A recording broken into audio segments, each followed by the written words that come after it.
This is a podcast of 98FM's Dublin Talks.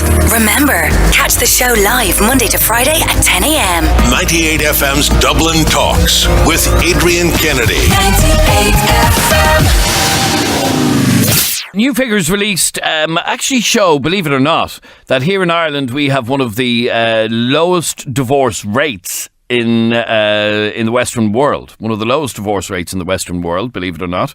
But figures released today show that 4,100 couples applied for divorce in 2016. A further 1,300 applied to separate. One of the problems with divorce here in Ireland is that it's currently written into our constitution that a couple must be separated for 4 years before they can be granted a divorce. 4 years. And we're asking, should that change? You're in a marriage, it falls apart for whatever reason, for whatever blame, yet you are forced to stay married for 4 years before you can be granted a divorce. We want to find out whether or not you think that should be reduced, or is that the way it should stay? 6797 981 is our telephone number. First message we got in said, "Hi Adrian, what's the point in waiting 4 years after separation? The marriage is over. It's absolutely ridiculous. It's time to move on. Life is hard enough," says Claire. Joseph, you're on 98FM. How are you, Joseph? Hey, Adrian. Joseph, in our constitution, you have to be separated for 4 years before you can be granted a divorce. Do you think it's time that changed? Well, I think it's time that it changes, but it needs radical overhaul. Even after the 4 years wait, you could be waiting a number of years before it's finalised. The judicial system, family law, is meant to be central to children's best interests. Generally, in the children's interests, they should have access to both parents. And due to the delays in the court, the children don't necessarily get to see their fathers. They're used as weapons. So I think it certainly needs to be overhauled. It certainly needs to be overhauled. Yes, completely. And the judges need to be trained and they need to be reformed on the best interests of the children. So when you hear, people say, some people, I look back at the referendum on divorce in 1995, and it passed by a whisker. It literally passed by 50.2% to 48 or 49.8%. It was that tight. He's gone off the line. It was that tight back in 1995. I think opinions have changed. And one of the reasons it probably passed at the time was it was stitched into the Constitution that you had to be separated for 4 years. And that's, people believed that was to allow time to, reconcile or whatever. Now, if you're a couple that are going to reconcile, you're going to reconcile anyway, aren't you? Or maybe not. 6797 981 is our telephone number. Sergei, you're on 98FM. How are you? I'm all right, thanks. How are you? Good, thank you. What did you want to say on this? Well, my point is exactly the same. I think that divorce should be allowed straight away, immediately when they want to get divorced. And as you said, if the couple will want to get back together, they will get back together after 4 years if they get divorced anyway. I mean, it won't stop them from doing that. So if a couple are unhappily married and decide that they want to get a divorce, they should be able to divorce straight away, should they? That's right, yeah. They should be able to just walk away from their marriage, walk into a court and get a divorce. Yep. I know that it's that easy in Japan. They can just go in, get divorced in a day. And they live happy, aren't they? Okay, you should be able to walk into a court and say, "I want a divorce, thanks very much." Bang, you're divorced. Or do you think we need it that quick? Pádraig, you're on 98FM. How are you, Pádraig?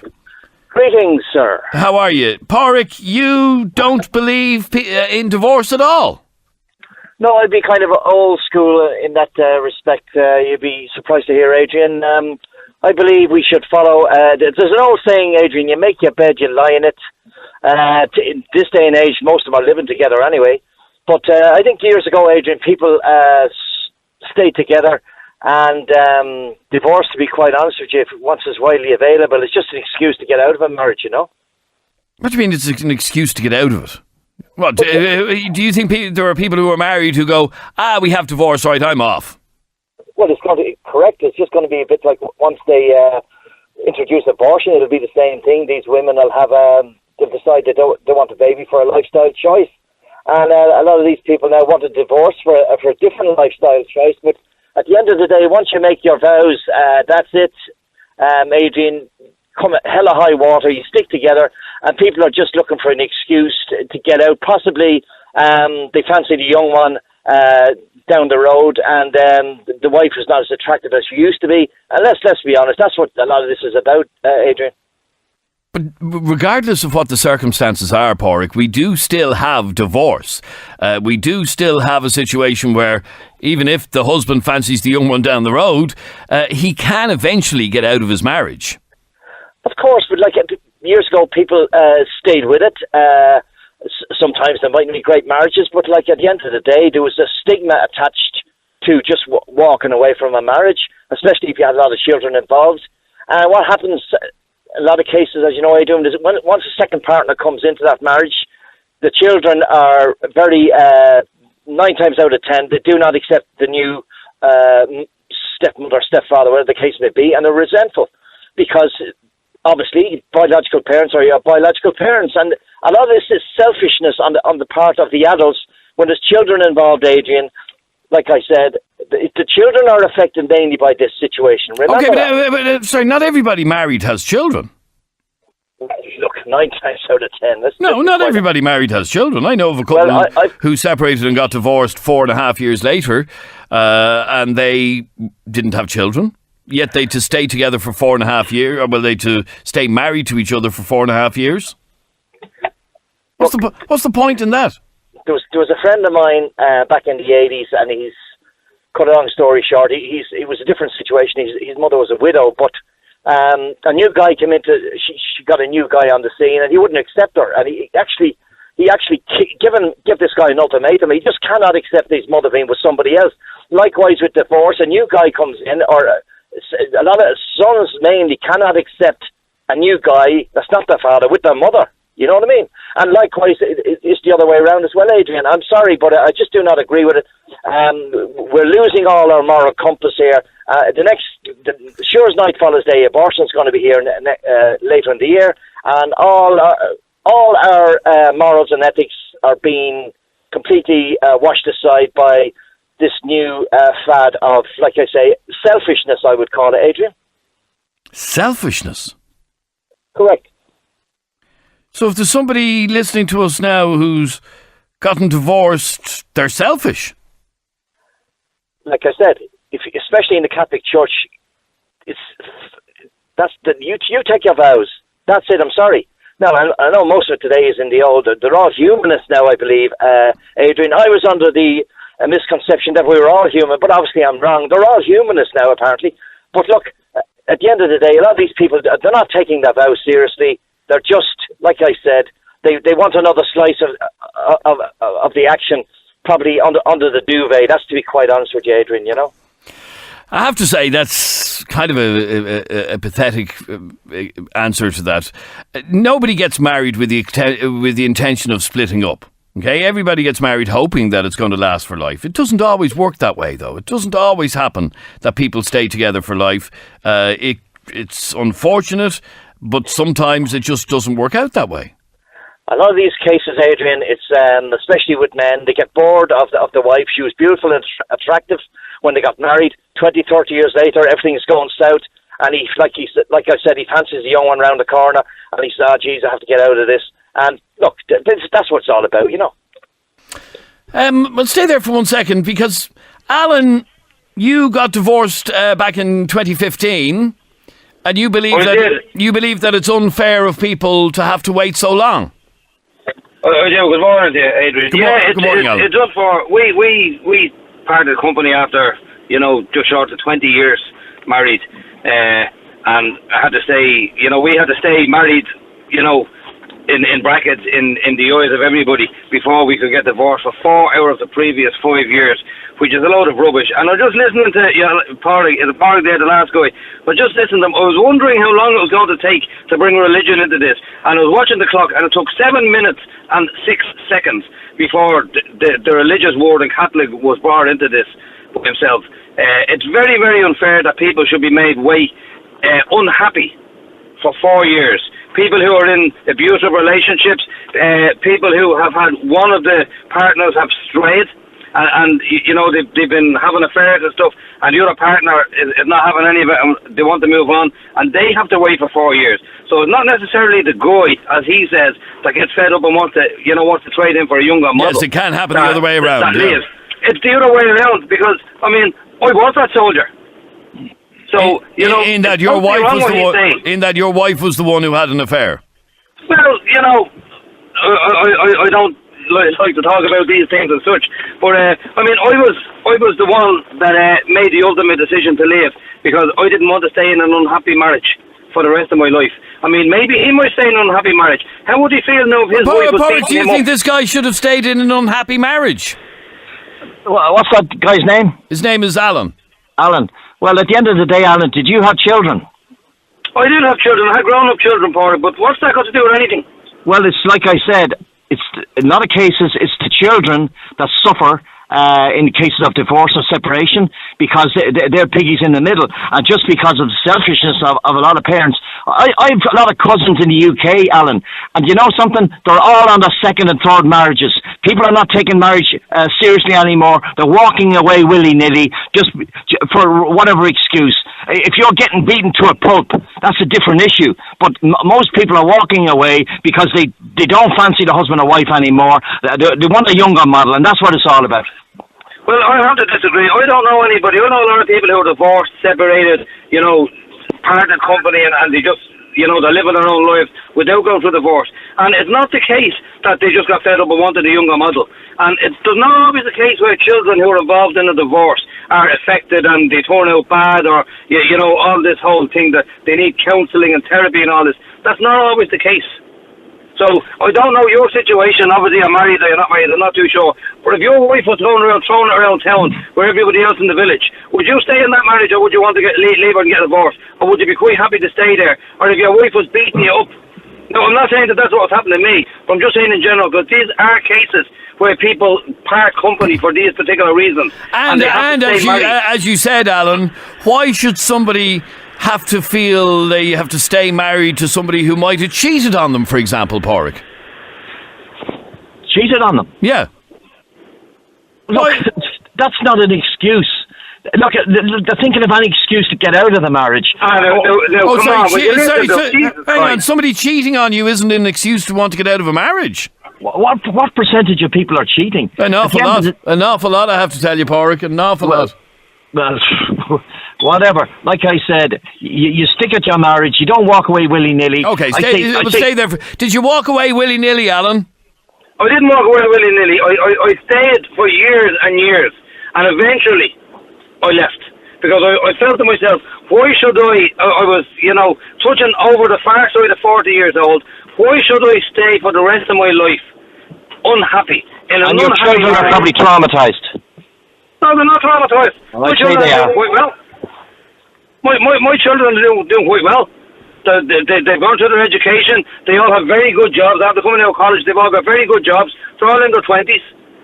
And I have to say, Pádraig, if I had to throw a personal touch into this, my kids are the exact same. I'm separated, I'm divorced, I'm now remarried, and my kids are very balanced, healthy, professional, successful individuals. Well, and just to say as well, on that, because I'm quite similar to you, Adrian, in the sense that I got married. I was talking on your show there only last week about getting married. Look, we got married last December. Well, December 12 months. We just celebrated the 4th anniversary day in December just gone. And my new wife gets on very well with my children. My children are on well with my new wife. And, everybody's happy. My ex-wife has moved on and she has a new partner. So, nobody has an issue. Can I respond to that? Yes, go on, Pádraig, yeah. This is making a mockery of marriage, and you and your compadre there, it seems to me you didn't work at it, and you just walked away willy-nilly because you wanted a different model. Am I right? No, that's completely untrue, no. David, you're on 98FM. How are you, David? Hey Adrian, how's things? Good, David. What did you want to say? Oh, I just been sitting near the car the last couple of minutes listening to the show, and I'm trying to still figure out if Padraig is actually deliberately trolling the air, or his opinions are just that absurd. If you knew this man, you'd know there are his opinions. Well, it's unbelievable. I just texted in the show there a couple of moments ago, and I was under the same opinion as Nilly there, trying to figure out when the Catholic Church word would be mentioned there, and it took only a couple of minutes, but it feels like his beliefs and his opinions are heavily fluctuated with the Catholic Church. Okay, Padraig, why should the beliefs of a church dictate what ordinary, everyday people do? Well, tell me, why shouldn't they? Because a lot of people don't practice the religion anymore. No, obviously not, and therein lies the problem. See, guys like you and your compadre there, Mr. Kennedy, you think you can trade... Women are not like Toyota Corollas. You don't trade them in every couple of years. Like I said, this country used to have a moral compass when people actually worked at their marriages, stayed together. We're more or less like the UK now. Some of them are on their third, fourth, fifth marriages, for Christ's sake. There's children all over the place. Brothers don't know who their sisters are. And you're trying to tell me, Adrian, this is some kind of panacea? I don't think so. Paul, can I just mention something there, though? You keep talking about the moral compass, and it always seems to be the lads that are trading in for upgraded models of women there, like. But what happens if it's the other case around, or if a partner becomes abusive? If you do marry a person thinking it's your soulmate, and a couple of years down the line something takes a turn for the worst, your relationship becomes abusive, but your opinion is as selfish if you want to get out of that. Like, what's your opinion on that then? Like, what about your moral compass then? Well, there's a thing called separation. You can separate for a while if that's feasible, and then when you work things out, you get back together. You don't, like I said, get divorced for little or no reason whatsoever. And the stats that you're citing are a very small percentage of people in abusive. They might be only 5%. Most people are getting divorced because they're bored with their partner, or they want a younger model. Let's get real here, David. I am getting real, but you can't just throw out opinions and facts that you believe are facts just because you're saying them on the air that they're facts. You're saying 5% of all relationships that break down from marriage are abusive. Like, that's just throwing a statistic into the air. Like, we can all just quote statistics and pretend that they're facts. Well, they are facts because they're from the CSO, actually. Listen, that's just you quoting the CSR now, but what you're telling me... No, see, the problem... you know the difference, David? Between the difference between you is, my friend, I have stats to back up my facts. You don't. Okay, Padraig, you don't. You're insulting my intelligence, really, David. Padraig, what would be the difference? I got a divorce back in whenever it was, 2008. I'd been separated 8 years. What harm would it do, and what difference would it make to your life if people could get divorced in a quicker time? Because I live in this society. It's a breakdown of society. Like I said, that children are traumatized.